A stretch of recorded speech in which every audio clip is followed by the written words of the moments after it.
Hola, ¿qué tal? Mi nombre es Carlos Ocadis y los saludo en nombre de Editorial Universidad de Guadalajara en esta edición 35 de la Feria Internacional del Libro. El día de hoy presentaremos un libro editado por el Centro Universitario de los Lagos titulado Casandra se desvanece, ensayos, fragmentos y astillas. Nos acompañan Fernando Solana Olivares, así como Jorge Pech, quienes son autor y presentador de esta obra respectivamente, para que nos platiquen un poco de qué se trata. Cedo la palabra a Jorge Pech. Adelante y bienvenidos. Muchas gracias por estar aquí. Muchas gracias, estimado Carlos. Muchas gracias a la Feria Internacional del Libro de Guadalajara por este espacio. Me da mucho gusto poder estar en esta ocasión presentando Casandra se desvanece, un libro del excelente ensayista, novelista, cuentista, crítico de arte Fernando Solano Olivares. Es una edición que reúne un trabajo de años que él ha realizado básicamente en periódicos, ¿no, Fernando? Y también algunos textos más largos que han aparecido en revistas, en libros, etcétera, ¿no? Es un libro fascinante, es un pensamiento apocalíptico, como el autor insiste en varios textos del libro en señalar. Y bueno, pareciera que el término apocalíptico es algo pues en extravagante, obsoleto o raro para estos tiempos, pero en realidad el Apocalipsis en su raíz es un libro de advertencia. Es un libro que se presenta, el Apocalipsis quiero decir el del Nuevo Testamento de la Biblia, es un libro que advierte sobre los riesgos de un mundo en crisis, por medio de un lenguaje simbólico, por medio de alusiones muy elaboradas a personajes del momento, ¿no? La gente lo suele leer como un libro esotérico, pero en realidad es un libro muy realista. Y justamente este libro, Casandra se desvanece, de Fernando Solano Olivares, es también una gran advertencia sobre varios problemas y males que estamos atravesando justo en este momento, ¿no? El primer texto, que es espléndido, es Óleos de la peste, pues es una extraordinaria y prolongada reflexión sobre esta situación que nos ha tocado padecer a todos, ¿no? La pandemia, la amenaza de muerte que ha significado, la autorreclusión a que nos ha forzado esa epidemia. Y termina también con otro gran texto, bastante largo, una extraordinaria crónica y reflexión sobre el movimiento del 68. Son los textos que yo diría capitales de este libro, pero además hay una gran cantidad de breves ensayos en los cuales Fernando Solana revisa el pensamiento contemporáneo y a autores que no es común ver tratados en periódicos, ¿no? Creo que el tour de force que Fernando ha realizado con estas publicaciones durante años es difícil de encontrar en los medios impresos y en los medios electrónicos en México. Un autor que practica el periodismo como una forma muy estricta y rigurosa de literatura, que es algo también fuera de lo común. El periodismo se suele pensar que es para el olvido, para el desecho. Y estos textos que aparecieron originalmente, la mayoría de ellos en un periódico, lo podemos mencionar, ¿verdad? El Milenio. Aparecieron en Milenio originalmente, no son textos para el desecho, no son cosas que se leen y se olvidan, sino que son textos de una profundidad, de una sabiduría y de una elaboración literaria fascinante, ¿no? Muy atractiva. Son textos que no se suelen leer en periódicos. Me extraña inclusive que el periódico te siga publicando, Fernando, porque lo que buscan los medios es el texto fácil, el texto que no causa complicaciones, que no hay que pensar para leerlo, que no requiere mayor reflexión, y tus textos pues a veces son muy difíciles, ¿no? Son reflexiones profundas que requieren una gran atención por parte del lector. Y eso creo que es una gran hazaña en estos momentos, en que inclusive la literatura se ha vuelto muy desechable, ¿no? Cosas que nos entregan o nos ofrecen como ensayos, como tratados inclusive, pues esos sí son desechables, ¿no? O sea, los lee uno, no causan mayor efecto, eh, y los olvida uno inmediatamente, ¿no? Y estos textos pues son para atesorarlos, son para conservarlos y para recordarlos, ¿no? Sobre todo, inducen a la reflexión. Entonces, pues, después de hacer esta breve presentación, así como estos, hay otros textos, otros comentarios que nos inducen a regresar a grandes filósofos, ¿no? Peter Sloterdijk, por ejemplo, Byung-Chul Chan, y al mismo tiempo es un libro que está, pues, volcado hacia la realidad. Hay crónicas muy bellas, inclusive de la experiencia de Fernando como profesor universitario de literatura, donde pues, celebra la capacidad de los jóvenes y del profesor, del viejo profesor, para reencontrar la literatura, la práctica de la literatura como un ejercicio de imaginación y de rigor. Entonces, Fernando, pues creo que sería muy bueno que tú nos platicaras cómo se integró este libro, qué te ha significado, porque ese no es el primero que contiene textos de esta naturaleza. Adelante, Fernando. Bien, gracias Jorge, gracias Carlos, compañeros universitarios que abren este espacio para la presentación. Entiendo que al final habrá un agradecimiento general y reiteraré mi agradecimiento a ustedes y a ti mismo, Jorge, por platicar conmigo respecto al libro. Dijiste algunas cosas, como siempre, interesantes al respecto sobre la naturaleza de este libro, que está básicamente articulado a partir de pequeños ensayos reelaborados, que sí, en efecto, muchos de ellos en primera instancia se han presentado en una columna que mantengo desde hace 20 años, 21 años, y hay una tendencia ahí que tú defines como textos difíciles.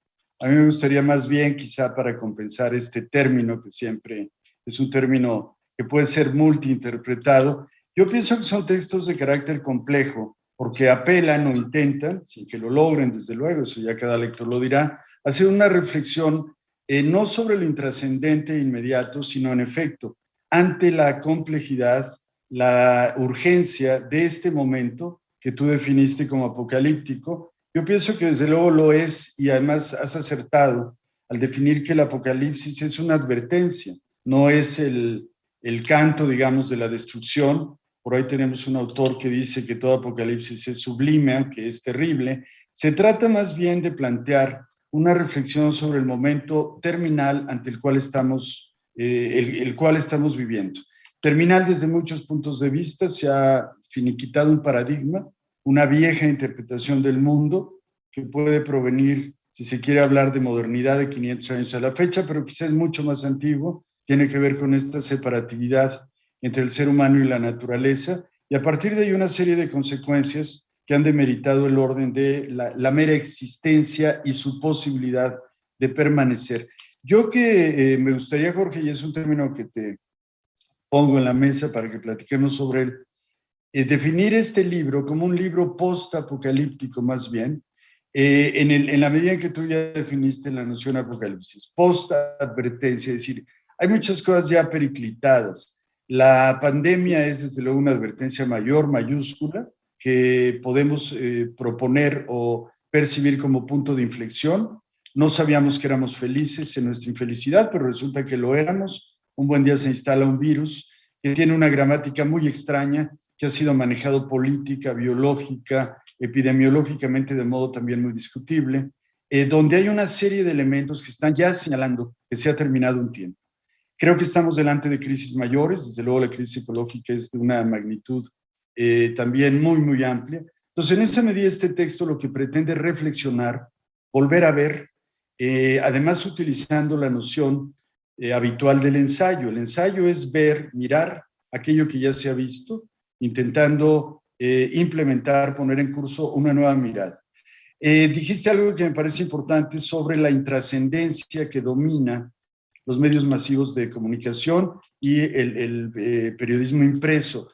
Quiero desde luego reivindicar una inscripción que espero que me corresponda, si no por realización, cuando menos por voluntad, en esta tradición de la prosa periodística, que desde el siglo XIX va a abrir espacios reflexivos, espacios estéticos, que son determinantes para establecer la naturaleza del texto en la modernidad. Desde luego esto se ha venido olvidando, porque ahora se quiere la inmediatez, la simplicidad, la facilidad, hay un facilismo, pero a mí me llama la atención que estos textos se hayan sostenido, viernes con viernes los publico, y que tenga un cierto número de lectores que sostienen precisamente la permanencia de estas reflexiones. Entonces me indica también otra cosa, que creo que en alguno de los varios textos que se publican en Casandra se anota o se apunta. Hemos desconfiado de la inteligencia, hemos desconfiado del rigor, por entregarnos a un facilismo, a una simplificación de lo real. Pero uno descubre que sí hay voluntad de inteligencia, que sí hay una inteligencia instalada, que son además formas de la resistencia cultural, social, política, personal, y que de pronto, cuando los lectores ven un esfuerzo que apunta hacia una reflexión, lo consideran con cierto grado de aprecio. Y eso creo que ha permitido que estos textos, que en efecto rompen la normalidad, no por ellos mismos, sino por la tendencia que tú señalas, se hayan venido publicando. Ahora, son reelaboraciones de textos que ya para efectos de publicación, pues sí tienen un rigor de otro carácter, hay una corrección constante, y como bien lo señalaste, se incorporan dos textos largos. Uno se llama Escolios desde la peste, que es una reflexión que me parece pertinente. El primer texto que aparece sobre el género de la novela sin ficción, es decir, de la crónica novelística, es un texto de Daniel Defoe que se llama Ensayo o noticias sobre la peste. Bueno, un poco imitando esta condición. Desde luego la peste que Defoe documenta no tiene la gravedad ni las consecuencias que tiene la actual. Entonces, un poco en esa lógica me pareció importante dejar testimonio de circunstancias, pareceres, existencialidades y opiniones. Tenemos gente muy brillante, mencionaste algunos, que está reflexionando al respecto y advierte que estamos delante de un cambio de época radical. Lo que viene después ya no va a ser igual a aquello que tuvimos. Y el otro texto es un texto compensatorio en términos personales y también una valoración, intento de lo que podría ser la memoria profunda respecto a 1968, que creo que fue un hito en la transformación de este país, en avanzar hacia una democracia abierta, en legitimar de nueva cuenta las formas de la rebelión. Y paradójicamente el 68 sigue pendiente, porque los planteamientos imaginativos que en ese momento propuso siguen siendo recursos que debiéramos de atender para organizar un nuevo pensamiento delante de la época. Hay más cosas, lo señalaste bien, regreso a algunos autores que no son de carácter masivo, son más bien las preferencias de este viejo lector. Hay algunas relaciones en términos de crónica directa con la enseñanza de la literatura, que es algo amargo y a la vez muy brillante y luminoso. Hay también una reflexión sobre, no tanto los feminismos, sino sobre lo femenino. A mí esta reflexión me ha parecido central desde hace tiempo y creo que se ha perdido de vista por esta sobrepolitización de los estudios de género. Tenemos que recuperar, por ejemplo, nuestra misoginia constitutiva estructural que proviene del judeocristianismo. Yo confío en la entidad de la diosa como un regreso de completud para resolver ese fenómeno epistemológico incorrecto que es el postulado de un dios masculino. Entonces hay también este tipo de textos. Y hay una cosa que quisiera señalar, gracias a tu pregunta, Jorge, que es esta nominación del fragmento. El texto se llama Casandra se desvanece, es la apelación a estas figuras femeninas y muy jóvenes que han aparecido para demandar, para denunciar la casa se quema, requerimos una política distinta, que también ya están en entredicho algunas de ellas, pero no se cancela su mensaje. La condición casándrica de la advertencia creo que ya ni siquiera es una condición vigente ahora, pero el fragmento como una estructura reflexiva. Ya no tenemos acceso ni tiempo a las grandes narrativas. Tú mismo hablaste de estos ensayos largos que en el fondo son pues, poco consecuentes. Entonces, la condición del fragmento me parece importante, he venido reflexionando en ella, con esto termino, para que tú me digas más cosas. A raíz de un pensamiento que es el siguiente, que es simplemente una evidencia. El proceso de la filosofía contemporánea se va a dar a partir de la nutrición del comienzo de la filosofía con Heráclito, que es una filosofía presocrática. Y lo que conocemos de Heráclito, uno de nuestros grandes primeros filósofos, son simplemente fragmentos. Entonces me parece muy simbólico, muy metafórico, que lo que empezó de modo fragmentario termine también de modo fragmentario.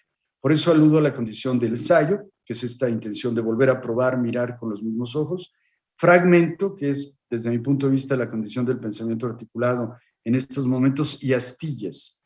La condición de astillas también no es casual, sino que es un poco el énfasis de la manera en que creo que en términos estructurales el texto está más o menos armado, Jorge. Muy bien. Pues justamente me llamó la atención el texto que dedicas a Wittgenstein, en esta foto en la que aparece con Hitler, nada menos, ¿no? El pequeño Hitler y el pequeño Wittgenstein reunidos en una fotografía del colegio, y ese, pues, la brutal distinción de los destinos, ¿no? El destructor, el expoliador, y el pensador que de alguna manera culmina la filosofía, ¿no? ¿Nos podrías hablar un poco más de ese texto? Sí, Jorge, desde luego es un poco como una paráfrasis de lo que podríamos entender como las vidas paralelas de Plutarco, pero desde luego en esta modernidad brutal. El príncipe del pensamiento, que va a plantear además el límite de la reflexión, que es Ludwig Wittgenstein, un hombre que viene de una aristocracia no solamente material, que esas son las que ahora dominan, sino sobre todo espiritual. Yo creo que hay una aristocracia del espíritu y que no tiene que ver con la clase social, un hombre versado en todo tipo de saberes, con acceso a los grandes cultos de ese laboratorio de pruebas de fin de siglo que es Viena, coincide con el gran resentido que va a poner en curso un genocidio que todavía no termina, porque quien piense que Hitler perdió la guerra, pero realmente está ideológicamente muy confundido. Cambió de tono simplemente la condición genocida, pero sigue en curso de una manera mucho más violenta inclusive, mucho menos declarada, pero igual pues en este proyecto de exterminio. Entonces me parece que ahí hay una condición paralela que simbólicamente también ilustra lo que podríamos llamar la doctrina de la aparición simultánea. Aparece la enfermedad y aparece el remedio. Aparece el remedio junto con la enfermedad. El remedio sería Wittgenstein, que plantea una reflexión profundísima, habla de los límites del propio pensamiento filosófico contemporáneo, habla de los límites de esta lingüística llevada al extremo, de lo que no se puede hablar, él dice mejor hay que guardar silencio. Coincide entonces con este gran resentido, este lumpen, que es portentosamente monstruoso. A mí me parece que hay un signo profundo, Jorge, estos signos que tienen que ver con el espíritu de la época, no con lo evidente, y por eso también me mereció atenderlo. No soy el primero que lo aborda, hay un libro extraordinario, se llama El Imperio Perdido, de un autor que fue mi maestro, a mucha honra, José María Pérez Gay, mi maestro de escritores austrohúngaros, y él fue el primero que me hizo advertir esta similitud. Entonces, un poco es esa lógica, digamos, vidas paralelas llevadas a una especie de parodia posmoderna, ¿no? Pues es un gran texto, realmente hay que disfrutarlo, hay que internarse en él. Y también esta parte de tu reflexión, precisamente sobre los movimientos feministas, sobre las denuncias al arte, desde esta nueva moral tan peligrosa que se está adoptando de la corrección política, y la persistencia de la diosa precisamente dentro de nuestra cultura y dentro de nuestros movimientos como sociedad. Y por favor pudieras hablar más con respecto a esos textos. Bueno, yo ahí me inscribo, Jorge, en, digamos, algo políticamente incorrecto, espero que no del todo incorrecto, porque me parece que la política de la cancelación, que es aquella a la que tú estás aludiendo, es brutalmente despojadora de los bienes culturales. Se está aplicando al pasado una medida de corrección política que desde luego no es pertinente. Entonces, bajo esa lógica, pues tendríamos que prohibir prácticamente el 80-90% de la cultura occidental, aún de la cultura de otros pueblos, como las culturas, por ejemplo, orientales, porque no corresponde, no son leídos desde una clave política que desde luego no puede ser trasladada, no puede ser transportada hacia ese momento histórico porque es totalmente inválido. Entonces me parece que ahí estamos corriendo un peligro de un nuevo macartismo, curiosamente enarbolado por grupos que sí tienen una causalidad profunda, que pueden representar un soplo de vivificación, pero que se empiezan a convertir con el inmenso autoritarismo que caracteriza a los opresores.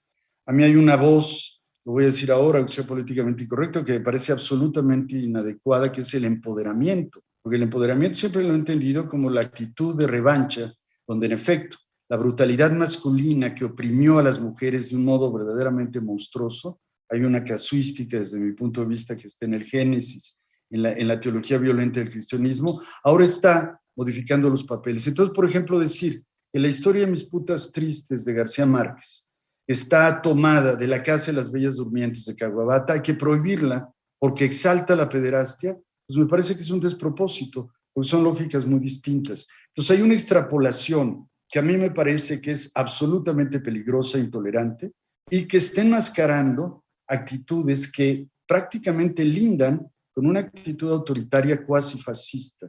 Por ejemplo, creo que el acoso, desde luego, tiene que ser proscrito aquí y en todos lados. Sí tiene que haber educación de género, en fin. Pero me parece que las feministas francesas o las autoras francesas que publicaron un desplegado que se menciona en ese texto que tú estás mencionando, la libertad del importunar, me parece que tienen toda la razón del mundo cuando diferencian importunar de acosar. Entonces estamos confundiendo, en términos lingüísticos también, ahí tenemos, por ejemplo, el lenguaje inclusivo, que en cuanto a pronombres, pues sí es correcto, pero que no puede modificar estructuras que realmente son estructuras que están dadas no por una sexualización del género, sino por prácticas. Entonces creo que ahí estamos confrontándonos o corriendo el riesgo de poner en duda todo nuestro bagaje cultural que tendría que ser leído de una manera diferente. Te pongo un ejemplo muy simple. El origen del mundo de Gustave Courbet, que es un pubis abierto, es un cuadro maravilloso.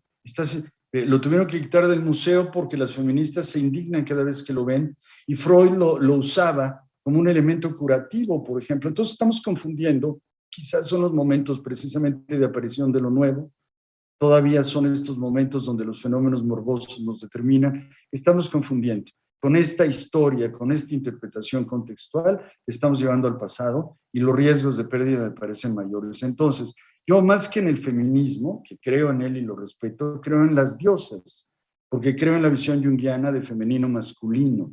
Yo sí creo que los varones, en lo masculino, hay una feminidad a rescatar. Y en esa medida, entonces, creo en una completud. Por eso me pareció importante señalar que estamos delante de una restricción o destrucción, que son las nuevas hogueras, frente al arte, que ha constituido lo mejor, lo más libre de nuestro pensamiento y que en todo caso también ha sostenido y alimentado estos feminismos correctos que han aparecido. Y también lo dices en el texto a propósito de la opinión de Steiner sobre este libro monstruoso el autor de Viaje al fin de la noche, ¿no? Antisemita, etcétera, ¿no? Que además se publicó previamente al gran genocidio contra el pueblo judío y se seguía publicando mientras los campos de concentración estaban, pues, echando humo y exterminando al pueblo judío. Yo pienso que sí, Jorge, en efecto, ahí tenemos un dilema en cuanto ¿hay literatura moral o no? Yo pienso que con Borges no hay literatura moral más que literatura buena y mala. Siendo buena es moral, siendo mala es inmoral. Pero, como diría pues, también por ahí Rapaun, lo que se importa es que se escriba buena poesía, no importa quién la escriba. Desde luego, Viaje al fin de la noche de Celan es terrible. Da asco el libro, pero es verdaderamente fascinante. Entonces, ahí hay un dilema mayor. Ahora, estás mencionando una obra verdaderamente máxima en términos de una destrucción del otro.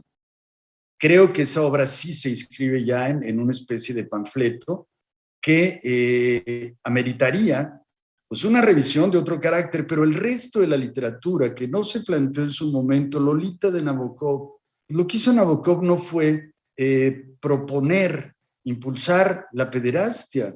Sus personajes son simplemente una sucesión de palabras. El problema es la psicología con la que ahora se está leyendo estas obras. Entonces creo que sí estamos delante de un dilema mayor, que tiene que ver con el rescate, la preservación de la cultura, entendiendo que no puedes traer el contexto de ahora a lo anterior, porque entonces es un contextualismo absolutamente arbitrario, y entender que la moral no es un elemento que categóricamente, desde mi punto de vista, puede ser aplicado para definir arte bueno y arte malo, sino al contrario.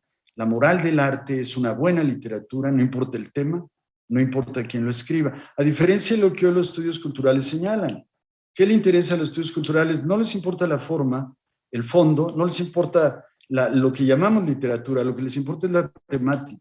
Entonces, un libro como El vampiro de la colonia Roma, de Luis Zapata, que es malísimo, es muy importante y ameritado porque fue la primera documentación de la zona gay secreta de los baños de Sambos en la calle de Aguascalientes, en el DF, pero no por su condición de orden literario. Entonces, creo que esas confusiones siempre son contaminantes, perturbadoras y deteriorantes. Sé que esto es motivo de polémica, pero pues me parece una moral elemental de mi parte inscribirme en esta lógica. El arte es el arte y no es la política de la cancelación o la cultura de la cancelación. Me parece que es una incorrección brutal que tenemos que atemperar y dirigir a las zonas donde se tiene que dirigir, ¿no? Por ejemplo, una cosa que me parece esencial, el ecofeminismo, ¿dónde está? ¿Dónde está el ecofeminismo? Nuestros feministas, en efecto, están muy preocupadas con el acoso. Esto es correcto, pero ¿dónde está lo demás? ¿Dónde está el rescate del planeta? ¿Dónde están conductas de carácter colaborativo? ¿Dónde está la condición donde el feminismo inteligente acepta que debe de rescatar y trabajar al unísono con lo masculino? Porque la problemática del mundo es de los dos géneros, ¿no? Entonces, sí, sé que este libro puede generar repulsa, pero bueno, pues ni hablar, también me parece inevitable, Jorge, incurrir en esos riesgos. Pues es la misión de la literatura, ¿no? También decir lo que la gente no quiere escuchar, como dijo Orwell alguna vez. Bueno, pues muchísimas gracias. A mí me parece que la aparición de un libro siempre es reconocer la resistencia. El libro es la resistencia frente a la barbarie, a la disolución del conocimiento, a la facilitación, a esta uniformidad, a esta especie de entontecimiento colectivo.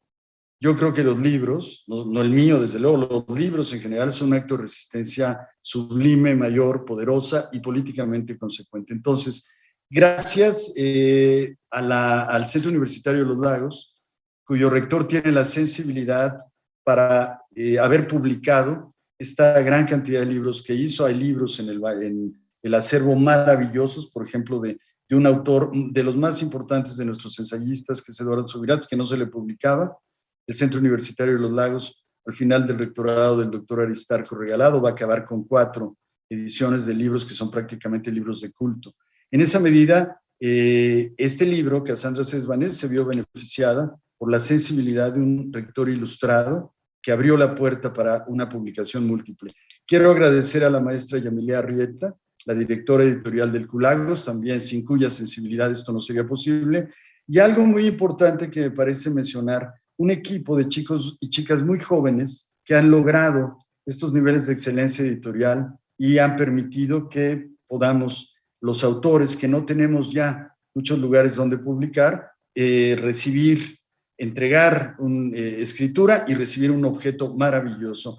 Quiero agradecerle a Ana Carolina Cabrera, es muy importante en este libro su papel, a Luis Carlos Hernández. Ellos han sido mis alumnos, Mateo García también, diseñador, Mauricio Gallardo, y desde luego agradecerte a ti, Jorge, y a nuestros compañeros de la FIL por esta oportunidad para poder hablar de Cassandra C. Desvanés.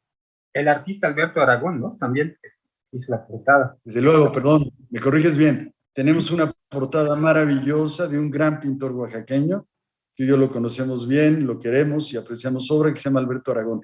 No solamente la portada, sino en interiores, también hay una obra de él. Entonces el libro es espléndido por esa reunión de voluntades y de sensibilidades. Muy bien. Pues muchísimas gracias, Fernando, y gracias a la Feria Internacional del Libro de Guadalajara por darnos este espacio. Por favor, Carlos, creo que tú cerrarás ya esta sesión. Así es, muchísimas gracias a Fernando Solana y Jorge Pech por tenernos esta obra aquí con nosotros. Agradecemos también al Centro Universitario de los Lagos por estar aquí en esta Feria Internacional del Libro.